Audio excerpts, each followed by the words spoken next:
Hello, my name is Andy and I am the Village Idiot. I'm armed with a car and a GoPro and an unhealthy amount of time on my hands. I'm using that time to attempt to visit every civil parish in England.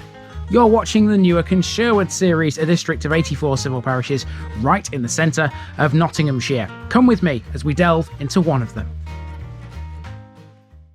The sun is still shining here in Newark and Sherwood, which means this one is going to look absolutely spot on. It's going to be a nice little walk as well, this one. It's not a very big place, this one, and it's one that I think will take me about half an hour or so. Very small. This is the lovely village of Bathley.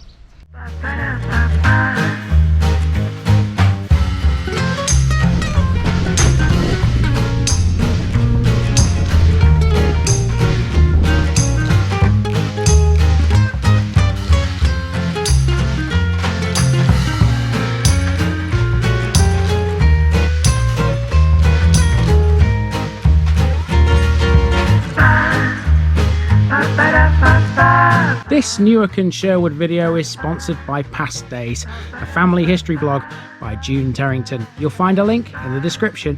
Here's my disclaimer for people who may be watching me for the first time. I say things as I would in my native accent and dialect. As a result, I may not pronounce things in the same way as the locals do. Remember, I'm a visitor. It's impossible to know everything. Leave me a comment, spin me a like and bash that subscribe button. Let's get to today's parish video. This is Bathley, a tiny village situated to the west of North Muscombe in the Newark and Sherwood district of Nottinghamshire. Bathley was, at one time, part of North Muscombe parish along with Home across the River Trent.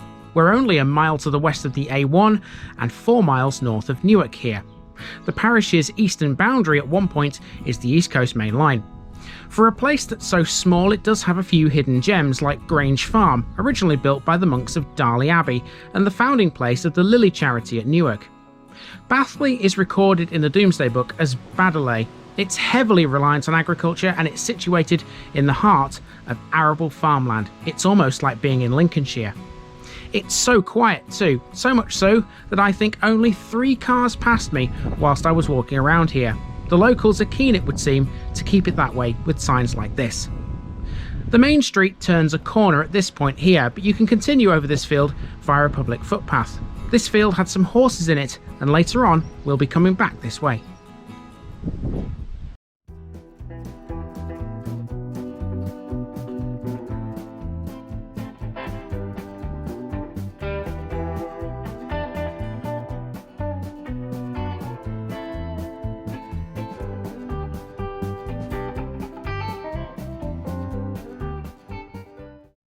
Bathley's claim to fame comes in the form of a house called the Hollies, which dates from 1290, making it the oldest recorded home in Nottinghamshire. It might be small, but it's got one of the fanciest parish notice boards I've ever come across. Lots on here too, which is good for a tiny place. The old red phone box once again is a defib station. Still, the book exchanges are lacking in this area.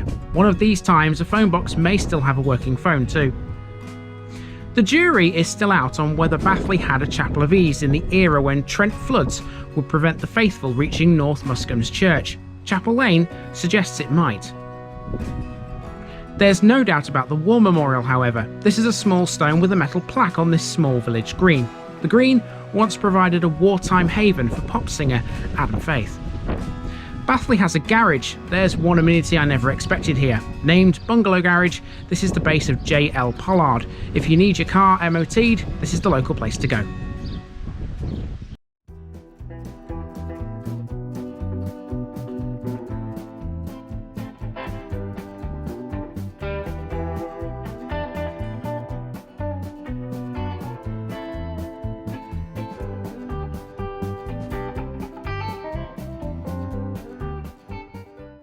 Would you believe it? I've just cut myself on my camera. I don't know how that's even possible.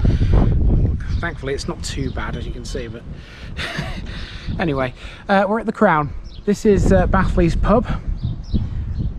There we go, and it's got its own separate car park over the road. Now my route goes around the back of this, along Muscombe Lane, goes around the back of the pub, and then it will come back up here, and somewhere down there there's a footpath off to the right as you look at it. It'll be on my left when I eventually get to it, and that will take us back to the field where the horses were, in theory.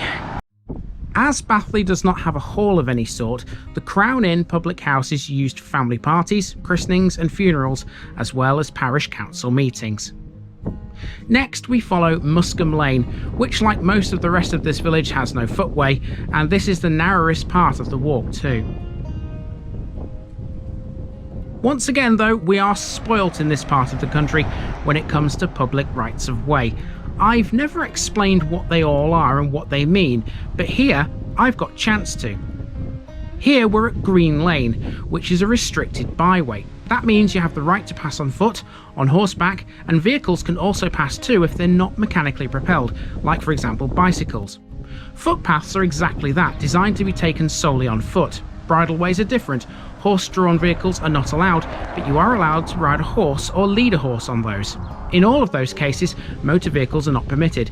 The only type of public right-of-way that allows cars as well would be a byway, which differentiates it from a restricted byway. Turns out the footpath in question is down the side of the garage. I didn't realise, couldn't see it. Sometimes they're very hard to spot. So we're on the footpath now, so we're back past the garage, and this will take us to the horse field.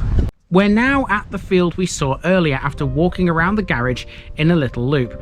As I crossed the field, one of its two gorgeous equine occupants was quite happy to come and say hello. Bathley has something of an equine history too. Villa Farm in the village was built on the proceeds from horses, which won major prizes at national shows. We're only briefly back onto the road though, because there's a second track that I'm following on the opposite side of the road, which runs through some more farms and farmyards. Now the remainder of the route follows this footpath that I'm currently on now. There's a barking dog who's obviously seen me. It's perfectly legal to be on this path though, so I don't know what his problem is. Hang on a sec. That's a big dog as well. That is a big dog.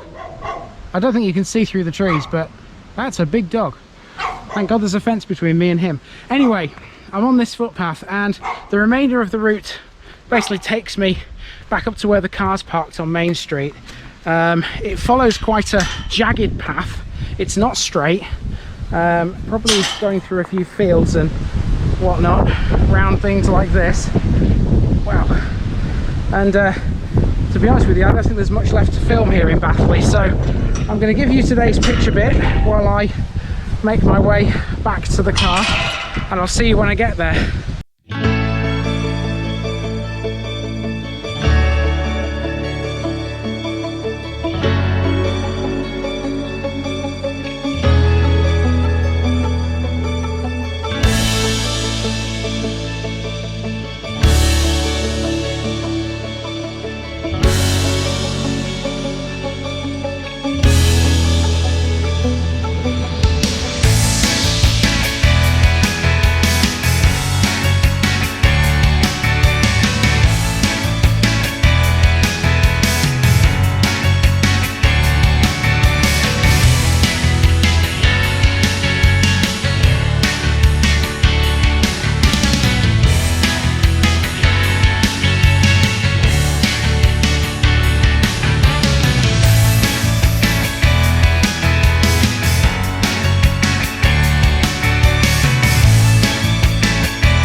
So I'm back on the road after following that footpath. It was quite an adventure that, because with it not being straight, it was difficult to follow. At one point I lost it, but I did manage eventually to find my way back to the road. Sometimes they're like that. Way markers are either not signposted correctly, or sometimes they're faded away. Sometimes you can't see them because of vegetation. All sorts of reasons why you can't accurately follow a footpath, but I made it, I survived. And that, my friends, has been the parish of Bathley. I do hope you've enjoyed it. That's another one down in Newark and Sherwood, and it's time for me to go to my next one, which is about 1¼ miles away from here. Until then, I've been Andy, also known as the Village Idiot. This has been the parish of Bathley, and I'm out.